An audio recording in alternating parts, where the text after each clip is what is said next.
The pages in Aldous Huxley's Brave New World will sooner or later be the same pages in my history book.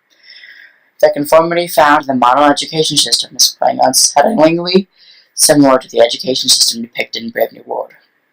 We can see the similarities in the following ways, and how all society, and the one in Brave New World, values conformity and consistency over generations.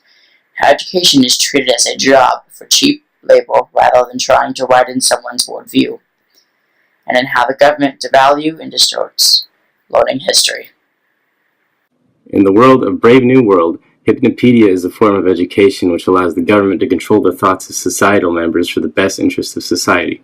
With hypnopedia, the controlling government can condition each member's society perfectly so that all they ever will know is what the government wants them to know. Hypnopedia affects the members of society for their entire lives. Right now we'll focus on how it affects adults. Once a member of society reaches adulthood, they are expected to and do conform to the standard of living that their social class is given. For example, an alpha who is at the top of the social ladder works the most intellectually demanding jobs and enjoys simple pleasures like golf and film during free time. The alpha accepts this reality and does nothing to change it.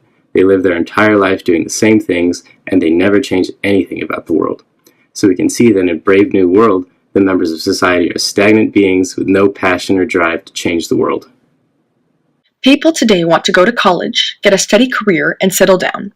We don't create impressive generations of people because we only teach the students to conform to this model.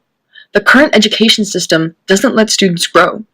People are perfectly happy fitting in, so there's little pressure to change the systems. To some governments, creativity is a nuisance, and all that is needed to have their countries thrive is mindless, cheap laborers. Our society is shifting into the one of Brave New World, in the sense that we are teaching conformity and starting to value people who do repetitive jobs almost as much, if not more, than creative, innovating ones. Many parts of Brave New World show how people function in their society. Their education assimilates them into society. Even at a young age, kids learn everything that they need to know about the real world, but it's not necessarily educating them.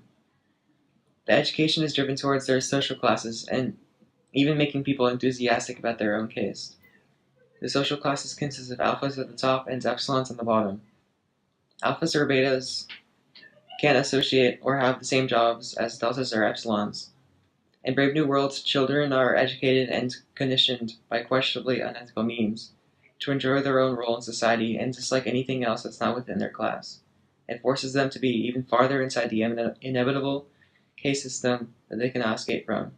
Not only that, but the education and school system in Brave New World is skewed heavily.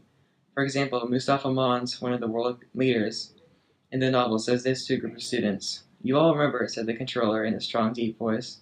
"You all remember, I suppose, that the beautiful and inspired saying of our forwards, 'History is bunk.' History," he repeated slowly, "is bunk." Certain social classes learn certain things, and their education is for the sole purpose of the social construct. The goal of the education system in Brave New World is to raise everyone to be completely oblivious to the fact that they are drones. Similar to Soma and the Valley of Promiscuity, the education system is meant to manipulate the citizens and to keep them from becoming aware of the status quo. However, our education system shows quite a few features and qualities with the one in Brave New World. For example, the immense value of conformity consistency that has been instilled over generations. Our education system is merely a guise for students to be programmed to drones to be used by the man. Our governments devalue and distort learning certain topics. Instilling freedom of information in the children of today will instill hope in the society of tomorrow.